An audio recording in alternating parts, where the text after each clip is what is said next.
How you all doing? I want to tell you a little short story. I'm not going to talk long, but watching this crowd here, and I visited New York, I've seen Lancaster, Pennsylvania, we're going to Washington, D.C. every night on our show. We've had somebody from Occupy something around the country in dialogue with other parts of America that are occupying parts of their communities.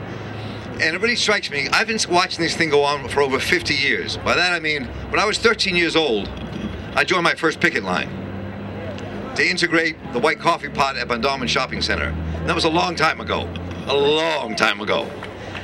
And through all those years, things change. They change slowly sometimes, but they change because people make a push to make them change.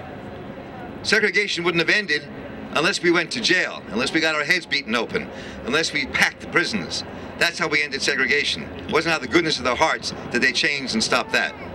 The war in Vietnam, environmental consciousness, women's movement, all those things have changed America fundamentally.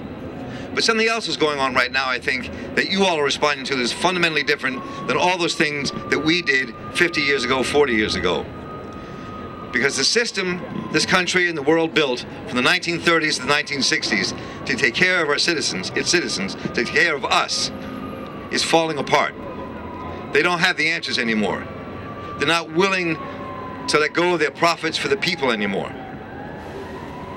So this 99%, when that movement started in New York, when they took over the park, that struck a chord with America, and a deep chord. One of the things that struck me when I was in New York was at 5 or 6 o'clock when people got out of work, people in all styles of working clothes showed up to stand with the young people in that park. Workers, office workers, men, women, Latino, black, white, Asian, they were all there. That next morning, when they thought they were going to push them out of Sakata Park,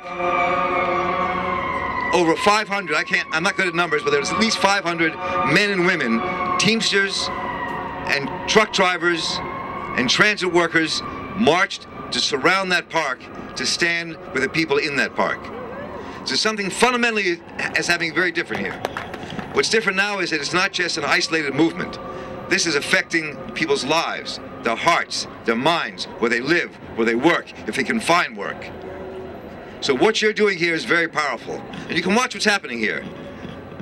The mayor's office here has cut off your electricity, wants you out of here. But I think there are also, like in other cities, where they haven't used like police brutality to push people out of the parks and go after them.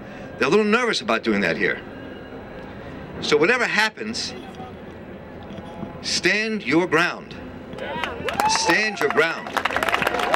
And don't be afraid to stand your ground. The beauty of what you're doing here that we didn't do so well sometimes in the late 60s when we ran amok through the streets was adopting and following and believing in nonviolent resistance. There's a power in nonviolent resistance that is more powerful than any stone you can throw. You can throw a stone and break that bank window, and they'll just repair the window. But if you stand up in moral witness and refuse to be moved, that sends a message they don't know how to deal with, they can't address. The civil rights movement won because of nonviolence. And I see it happening here. I was talking to people the other day in Israel and Palestine. They're moving towards a powerful nonviolent movement on the West Bank and in Israel. That'll change the entire equation when that happens.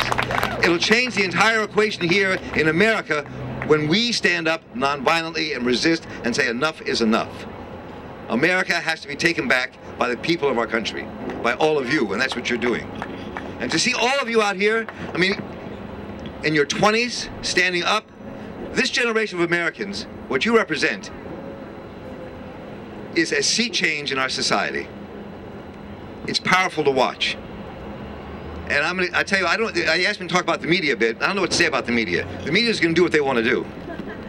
They're going to cover you the way they want to cover you, and they're going to half cover you, or they won't cover you at all. There'll be people like us and Amy Goodman and other programs that'll bring you on every day to have that voice heard. And that's what we'll do. Not a day will go by that an Occupy voice will not be heard on the Marc Steiner Show.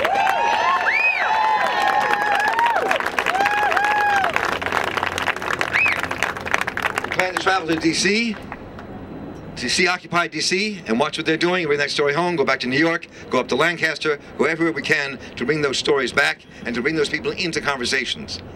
And I think that let me suggest one other thing. It's another idea for Occupy. And it came up in our show. And we were thinking about, how do you occupy Baltimore? Well, if you notice, they're closing down rec centers in Baltimore, right? And we have how many empty houses in this town? 40,000 empty homes, right? Supposing we occupied a rec center.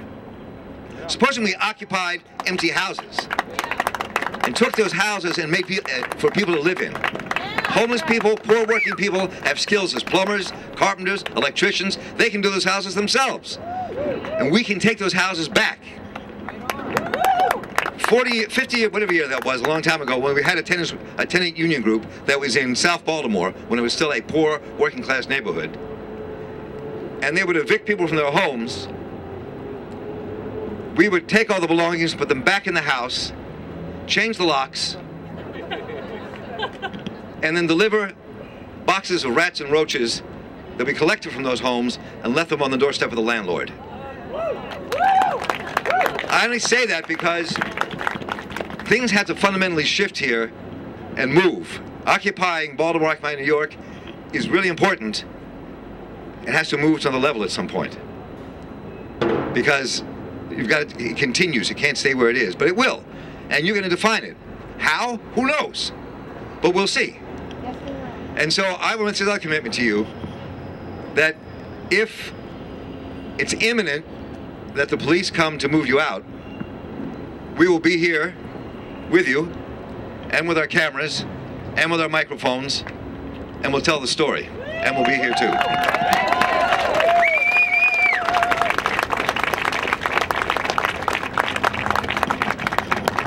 So I just want to end with just keep on keeping on. The struggle is just beginning. You're going to change America fundamentally. This is just the very beginning. Stay where you are. Do not move. Thank you, Marc Steiner.